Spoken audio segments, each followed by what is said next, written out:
ओम श्री गणेशाय नमः। गुरुपौर्णिमेच्या या पवित्र आणि मंगलमय दिवशी सर्वश्रेष्ठ गुरु म्हणजे आपले आई वडील, त्यांच्या चरणी कृतज्ञतेने नतमस्तक होणे हेच खरा संस्कार आहे।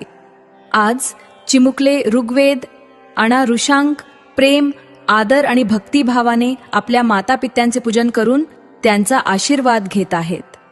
आई वडिलांचे प्रेम, त्यांचे संस्कार हेच जीवनातील सर्वात मोठे धन आहे।